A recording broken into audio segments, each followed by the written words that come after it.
The chaotic alchemists, when mad science almost broke the world. Picture this. Medieval Europe.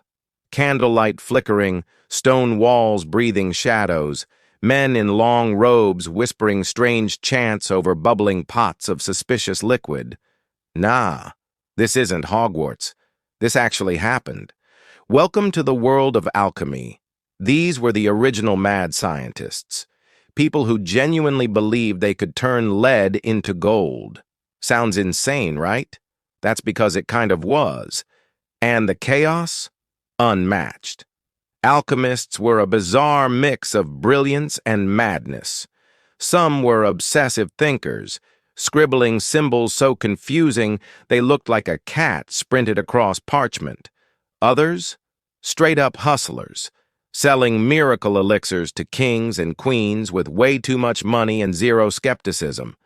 Imagine a medieval Elon Musk, but instead of rockets, he's pitching magic potions. And failing wasn't just embarrassing. Mess up too badly and you weren't wrong. You were a witch. Accusations led to prison. Or worse. The obsession was gold, not cash, not power. Gold. They believed gold was more than wealth. It was the key to the universe. If you could purify metal, maybe you could purify the human body. Maybe even cheat death itself. Immortality in a bottle. Neo from the Matrix levels of delusion. Spoiler alert, no one unlocked eternal life. But the grind? Relentless. Their labs looked like medieval disaster zones. Fire everywhere, toxic smoke, exploding glass, powders with zero labels. A modern fire marshal would shut the whole operation down in 5 seconds flat. And yet, something wild happened. Accidental science. Through pure trial and error, alchemists stumbled into real discoveries. Distillation, acids, chemical reactions. Stuff we casually learn in school today was born from people asking, "What happens if I mix this with that?" and surviving the explosion.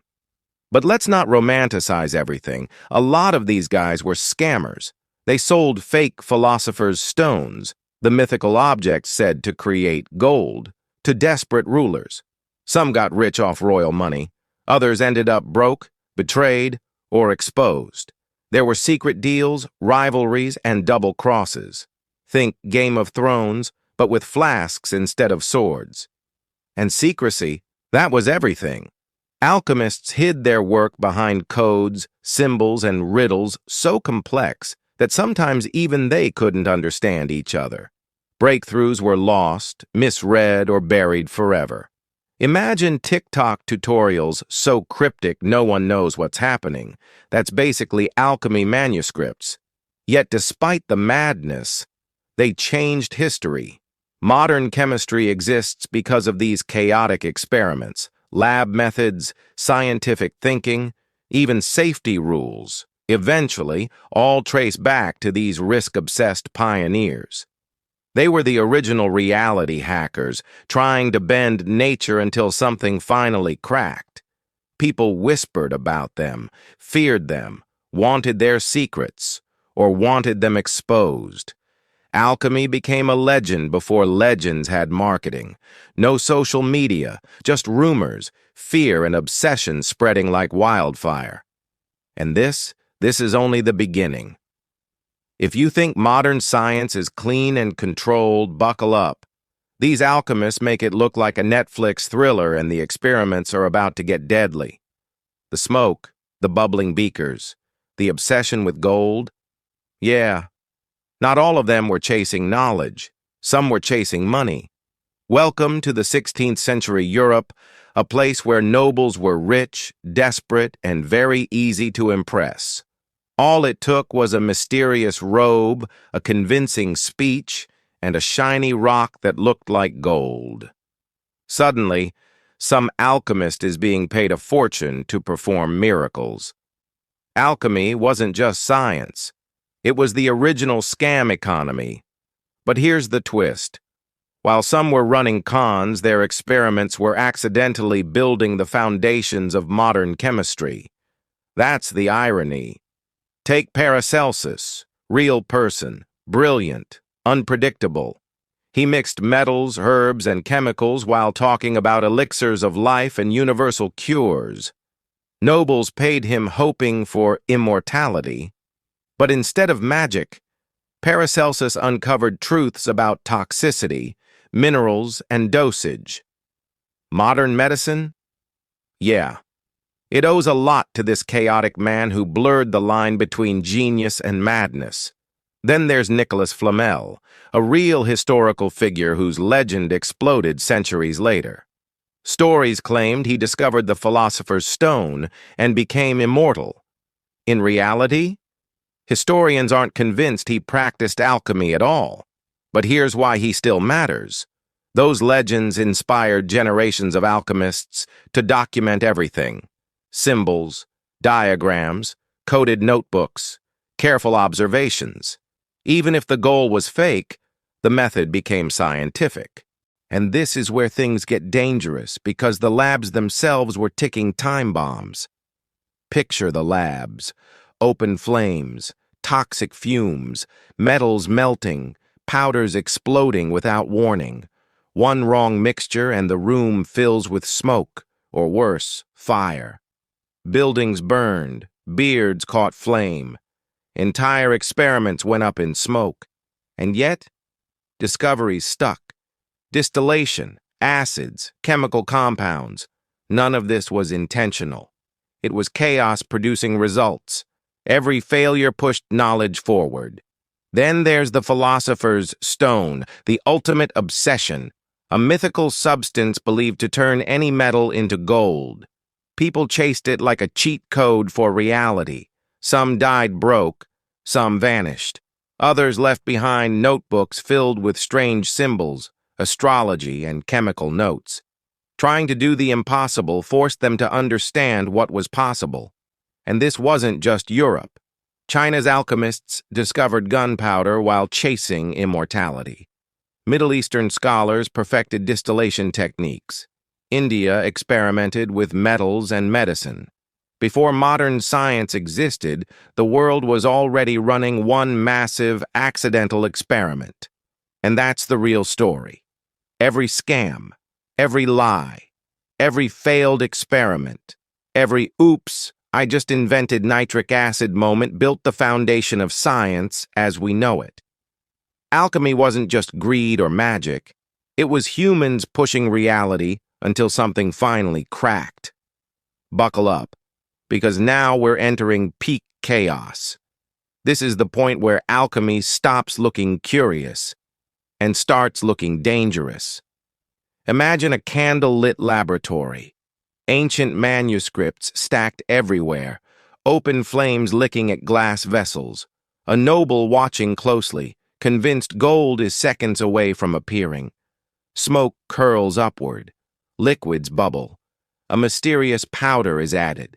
And then, boom! Glass shatters. Fire erupts. The room fills with choking fumes. Eyebrows are gone. Robes are scorched. And the noble is suddenly rethinking his investment. For an alchemist, this wasn't failure. This was routine. Some of these men were obsessed, borderline unhinged. They believed matter could be perfected, bodies purified, and death itself defeated. To test that belief, they melted metals, inhaled vapors, and worked inches away from open flames using substances we now label highly toxic.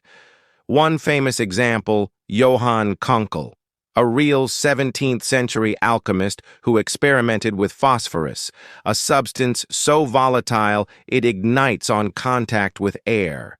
His work caused fires, destroyed laboratories, and nearly killed him more than once. But through that danger, Kunkel uncovered properties of materials that pushed chemistry forward. Science advanced, at a terrifying cost. Others were just as reckless. Mercury was heated openly. Arsenic fumes filled rooms. Lead was handled daily. Alchemists chased gold while slowly poisoning themselves, unaware they were learning about toxicity, sublimation, and chemical reactions the hard way. The universe wasn't granting miracles. It was teaching chemistry.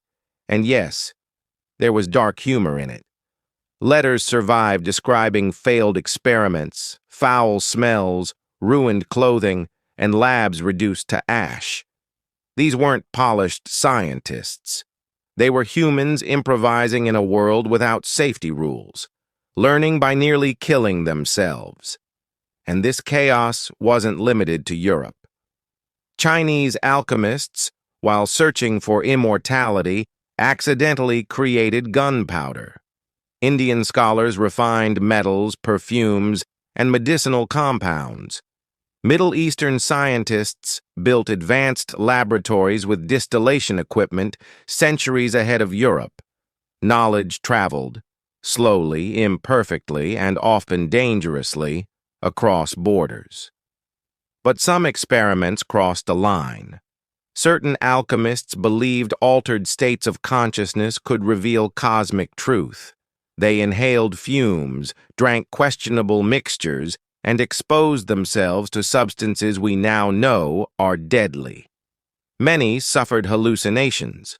Some suffered permanent damage. A few didn't survive at all. Discovery came with casualties, and all of this was hidden behind secrecy. Alchemists encrypted their notes with symbols, riddles, and coded diagrams, partly to protect their secrets, partly to hide their failures. One miswritten formula could mean disaster for the next person trying to replicate it. This wasn't just science, it was survival. And here's the brutal irony. Every explosion, every failure, every near-death mistake pushed humanity forward. These people weren't trying to invent chemistry, medicine, or materials science. But they did anyway, by chasing impossible dreams. They wanted gold. They found knowledge. Alchemy proves something timeless. Progress isn't neat. Discovery isn't safe. And genius often emerges from chaos, obsession, and risk. Gold, greed, and royal egos collide, and entire fortunes vanish. Picture a European court in the early 1600s, gold-lined halls, nervous nobles, a ruler desperate to fund wars, palaces, or power. Into this room walks a mysterious foreign alchemist, carrying strange powders, sealed vials, and absolute confidence. He promises the impossible. "Give me funding," he says, "and I will give you gold." The noble invests everything, land, jewels, political favors, watching closely as metals melt and smoke fills the chamber. The experiment is dramatic, convincing, almost magical. Then, nothing. No gold appears, and neither does the alchemist the next morning. Courts across Europe were flooded with these stories. Some alchemists fled overnight. Others were arrested, interrogated, or imprisoned for fraud. A few narrowly escaped execution. Alchemy wasn't a harmless curiosity. It was a financial risk with real consequences. But here's the strange part. Even failed scams produced knowledge. Each experiment, successful or not, revealed something about metals, acids, heat, or reactions. While nobles lost fortunes, humanity gained information. Progress arrived wearing the mask of deception. Some alchemists mastered performance as much as chemistry. They understood psychology long before the term existed. Smoke-filled labs, glowing liquids, symbol-covered manuscripts. It was theater designed to impress the wealthy. Alchemy became the world's first high-risk startup pitch, except failure meant prison, not bankruptcy. Miracle gold formulas spread across Europe like rumors. The philosopher's stone, secret powders, rare ingredients. Each promise pulled in investors. Each failure ended in silence or scandal. And yes, legends grew stranger. Some accounts claim alchemists demanded impossible ingredients, dragon's blood, mystical substances, or sacred rituals. Most of this was symbolic or exaggerated, but it added to the mystique. Belief mattered more than proof. What's wild is this. The more outrageous the claims, the more funding alchemy received. Kings built laboratories, cities supported research. The hunt for mythical gold quietly financed advances in chemistry, metallurgy, and medicine. People thought they were being conned, but history would later call it investment. The line between genius and fraud became razor thin. One day, an alchemist discovers a powerful acid. The next, he's accused of trickery or sorcery. One experiment fails publicly, and a career ends overnight. Chaos ruled. And yet, from that chaos came structure. Alchemy taught the world how not to experiment, and in doing so, taught it how to experiment properly. The greatest trick alchemy ever pulled wasn't fooling kings, it was fooling history. What looked like madness and deception became the foundation of real science. This is the chapter where alchemy stops looking like early science and starts looking dangerous. Whispers of witchcraft, strange symbols, knowledge hidden behind secrecy and fear. Alchemy wasn't just about turning metals into gold. It was about transforming reality itself. Picture dimly lit rooms, candles burning low, smoke drifting from heated vessels. Alchemists believed that changing matter required more than heat and chemicals. It required spiritual alignment. Lead into gold wasn't just a reaction, it was a reflection of inner perfection. The philosopher's stone symbolized this belief. It wasn't merely a substance, it represented enlightenment, balance, and mastery over nature. Whether it ever existed physically didn't matter. The idea alone shaped centuries of experimentation. Secrecy became survival. Alchemists used coded language, symbols, and strange diagrams to protect their work, not just from rivals, but from authorities who feared heresy or fraud. Some belonged to exclusive intellectual circles, proto-secret societies where access to knowledge meant influence and protection. These groups weren't fantasy cults, but tight networks of thinkers, patrons, and experimenters. Membership meant credibility. Exclusion meant obscurity or danger. Symbols filled their manuscripts. Circles, triangles, serpents consuming their own tails. These weren't decoration. They represented substances, processes, warnings, and philosophical ideas. One symbol could stand for an entire procedure. Misreading it could ruin an experiment or cost someone their reputation. Alchemy also absorbed astrology. Many believed metals were influenced by planets, that timing mattered as much as ingredients. Experiments were planned around lunar cycles or celestial events. To us, it sounds irrational, but to them, it was a logical extension of a universe governed by hidden forces. This worldview blurred every boundary.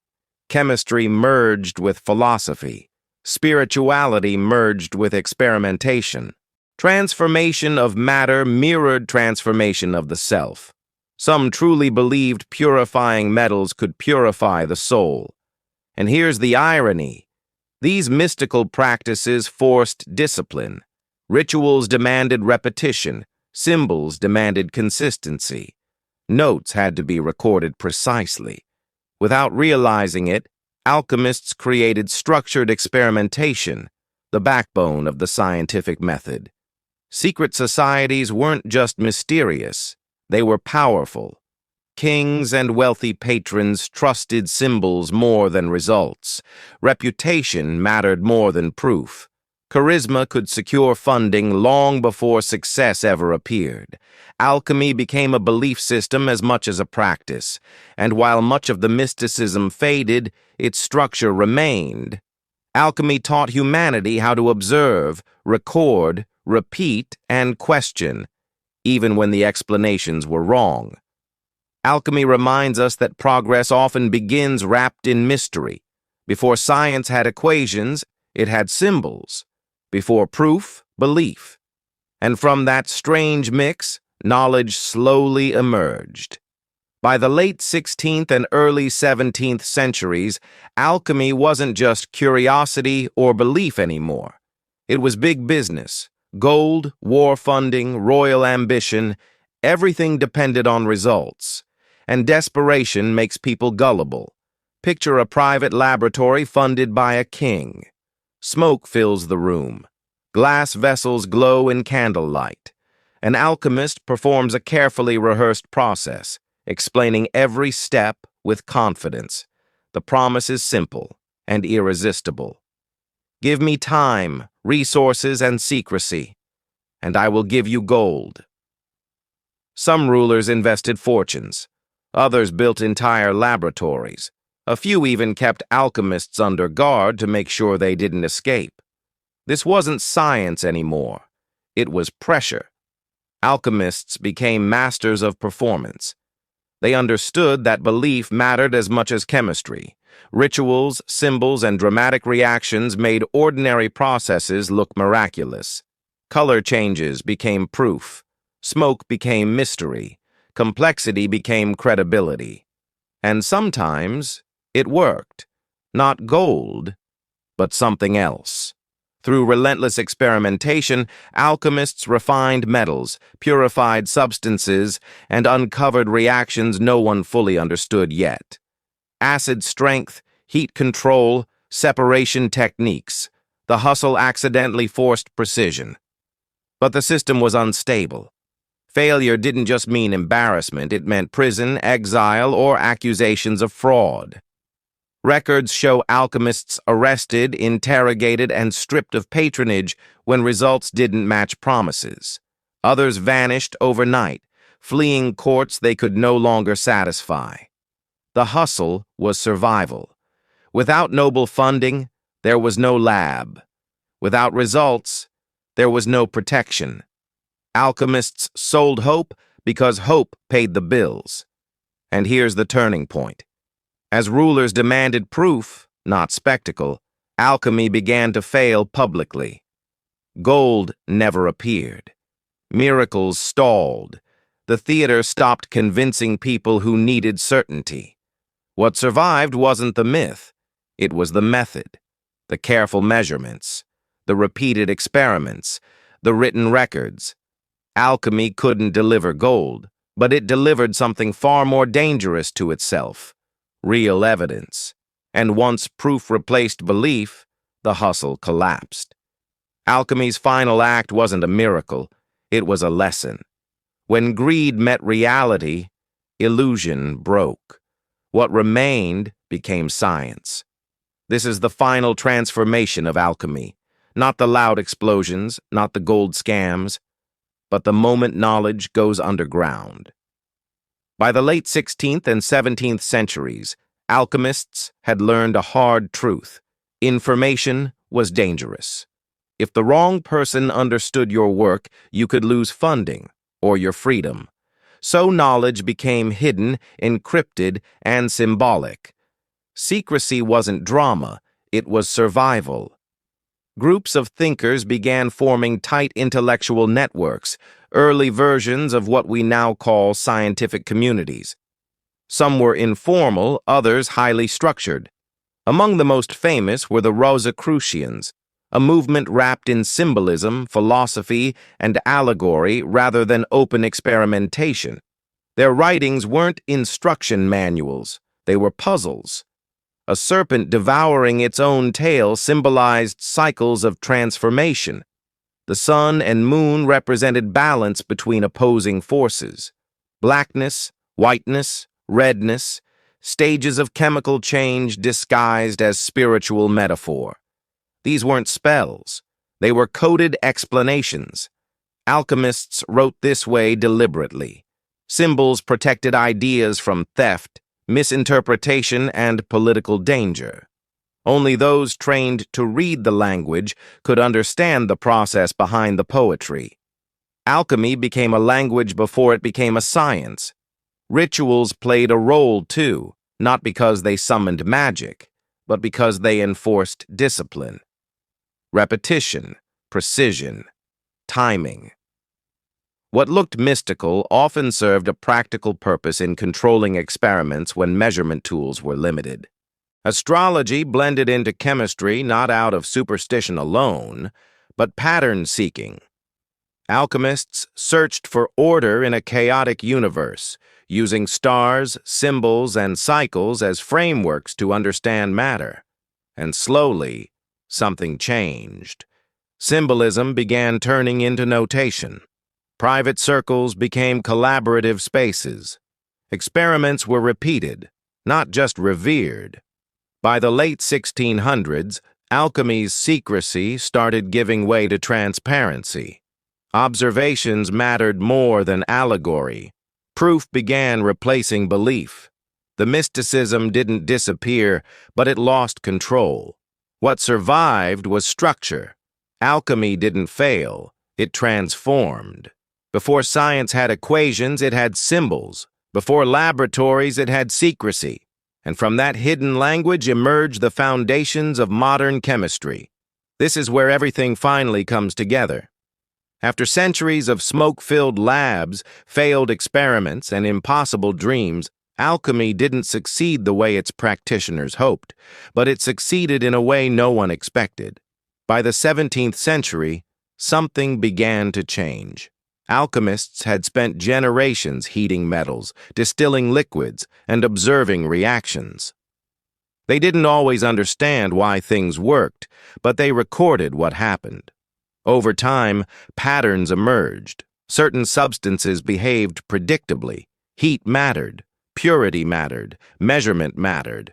Chaos slowly gave way to structure. Substances like acids, salts, and solvents were identified and refined. Distillation became reliable. Reactions were repeated. Failures weren't ignored. They were documented. Alchemists were unknowingly cataloging the behavior of matter. And then came Robert Boyle. In 1661, Boyle published The Skeptical Chemist, a turning point in history. He challenged the old reliance on authority, symbolism, and mystical explanations. Instead, he argued for experimentation, observation, and repetition. Proof over belief. Boyle didn't reject alchemy entirely, he transformed it. He took its tools, its methods, and its obsession with experimentation, and stripped away the mysticism. What remained was chemistry. Not all alchemists made this transition. Some continued chasing transmutation and immortality. Others embraced the new approach, focusing on measurable results rather than metaphysical meaning. The split was real and irreversible. But even the failures mattered. Alchemical work advanced metallurgy, medicine, and laboratory techniques. Mercury studies contributed to instruments. Sulfur and salt experiments improved chemical understanding. Distillation, once used for elixirs, became essential for medicine, perfumes, and industry. The pursuit of illusion produced reality. More importantly, alchemists developed a mindset that defines science today. Observe carefully, test relentlessly, record honestly. By the late 1600s, universities and scientific societies began formalizing this approach. Groups like the Royal Society replaced secrecy with peer review, symbolism with notation, and belief with evidence. Alchemy didn't disappear. It evolved. The philosopher's stone became metaphor. Mystical symbols became chemical formulas. And candlelit chaos became the modern laboratory. Modern science was not born clean or perfect. It emerged from obsession, failure, and relentless curiosity. The alchemists never found gold, but they discovered something far more valuable, a way to understand the world. Every experiment today carries their legacy.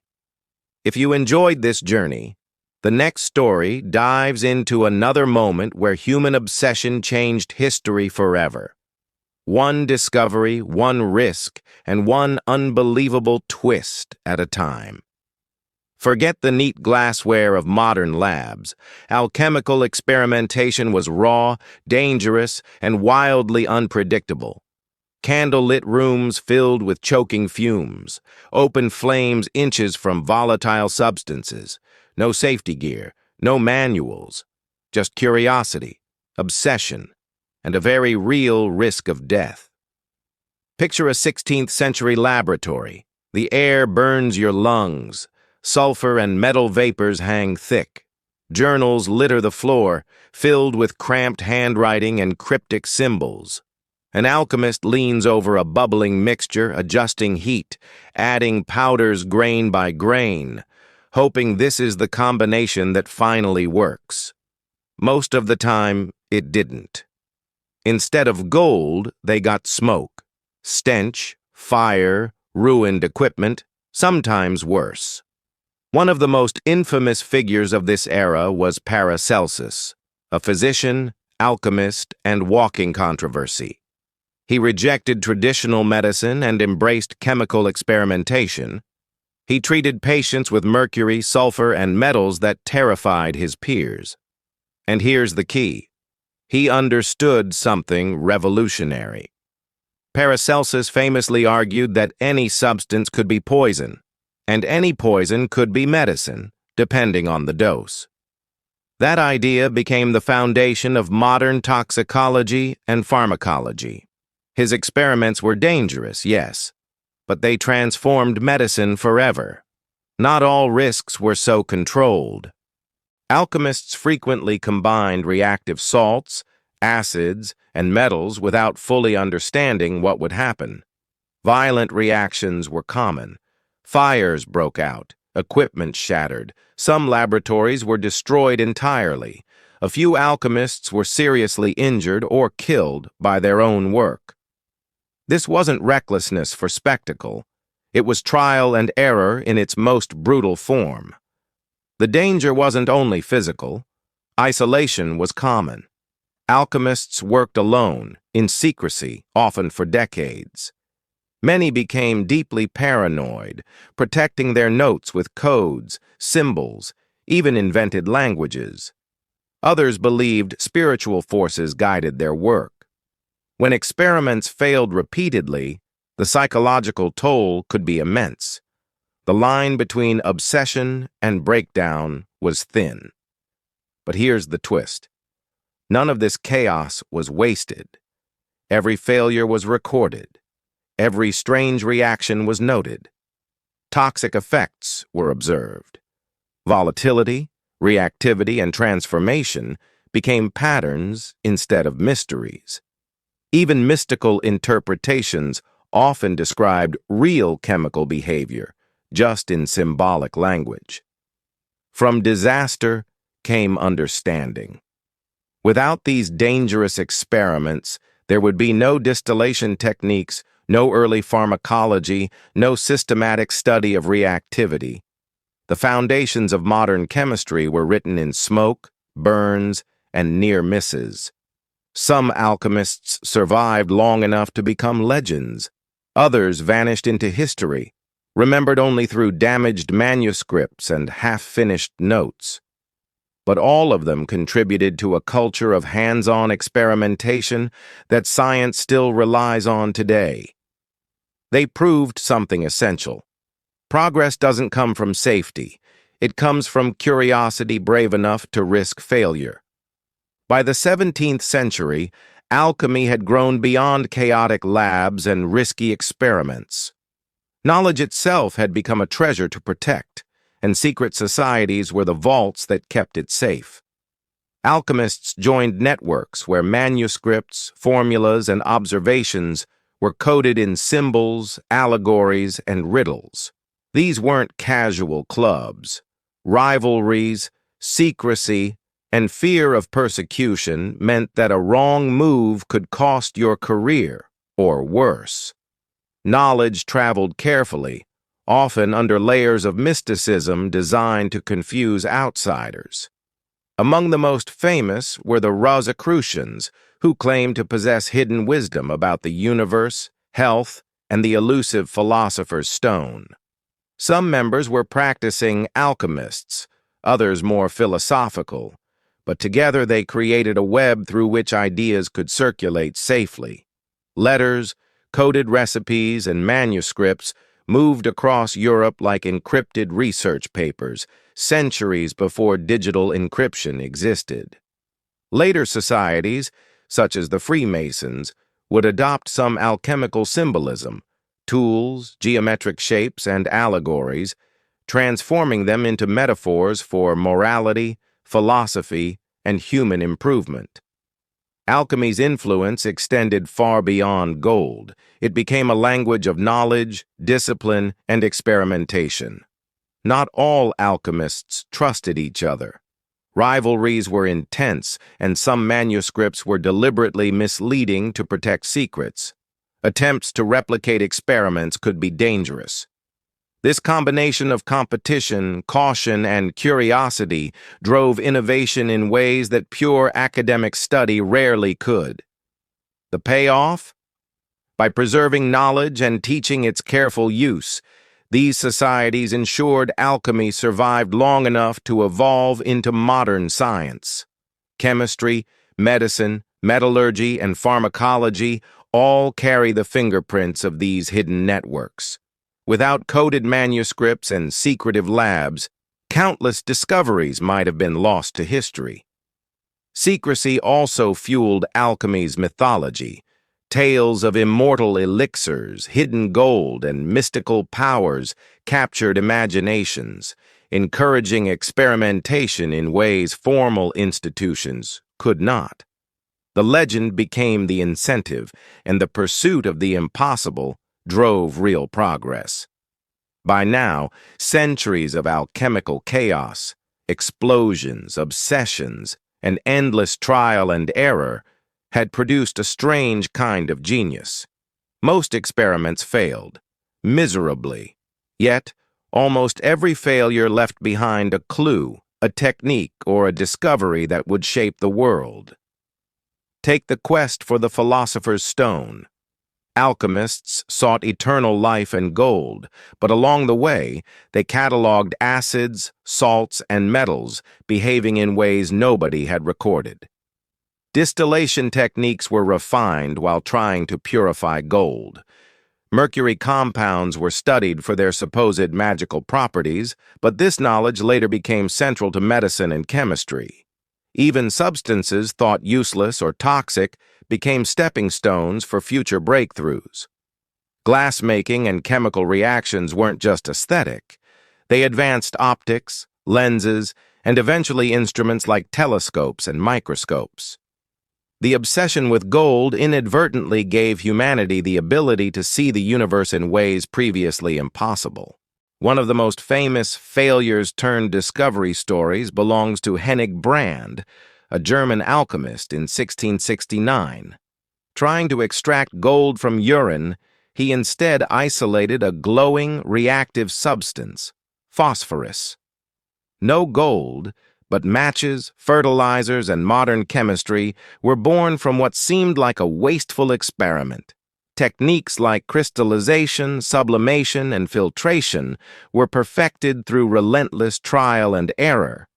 Alchemists were messy, obsessive, and dangerous, but they laid the groundwork for systematic science long before it existed.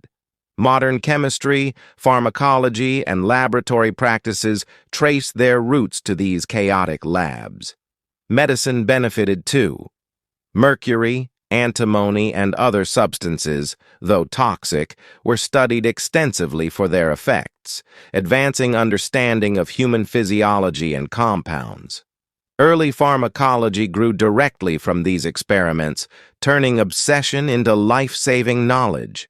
Philosophically, alchemists were tinkering with more than metals. They were testing the limits of the universe itself. Their obsession with transformation mirrored human curiosity, pushing boundaries of what was thought possible. Risk-takers, dreamers, and sometimes fraudsters, their collective chaos inadvertently created order in science. By now, you've seen the sparks, the explosions, the genius, and the scams. Alchemists weren't just people in dusty robes. They were the ultimate mashup of mad scientists, hustlers, and dreamers. Every failed experiment, every smudged formula, every "oops, I blew up the lab" moment wasn't just chaos. It was accidental brilliance. Modern chemistry, medicine, and metallurgy all owe a secret thank you to these legends chasing impossible dreams. And let's be real, the story of turning lead into gold. That was never just about money. It was about curiosity, obsession, and the human itch to rewrite reality itself. Alchemists risked life, limb, and reputation. Some got rich, some got roasted, literally, and most were remembered only in the weirdest footnotes of history. But their legacy? It's everywhere. The periodic table, lab equipment, even the idea that science can feel like magic until you understand the rules. Here's the twist nobody tells you. The line between scam and discovery was so thin, it didn't always matter which side you landed on. People learned to hustle hard, think wildly, and innovate like nobody's business. Basically, the 16th century version of a Silicon Valley startup. But with potions and explosions. And in doing so, they laid the groundwork for a world that would one day map the stars, cure diseases, and build empires of knowledge no single human could contain. So what's the takeaway? History isn't tidy, it isn't neat. It's messy, chaotic, and full of people who refuse to let reality tell them no. That's why stories like this grab us. They're human, reckless, brilliant, and just a little dangerous. The alchemists didn't just teach us chemistry, they taught us that curiosity is a superpower, chaos can be a tool, and sometimes failure is the most valuable ingredient of all. And speaking of history gone completely off the rails, let's talk about the Great Mu War. Yes, you read that right. A full-on war in Australia where humans lost to birds. Imagine soldiers, guns, and strategies deployed, and the emus just laughing in the outback, evading capture and humiliating the army. Politicians panicked, the press had a field day, and the world watched a feathered fiasco unfold. It's not just funny, it's chaos. Strategy gone wrong, and the wildest underdog victory you'll ever hear about.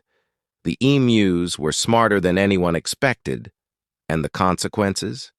Hilarious, shocking, and utterly unforgettable. If you want to see how nature literally won a war against humans, smash that like button, hit subscribe, and share with a friend who loves history, chaos, and moments so insane you can't believe they actually happened.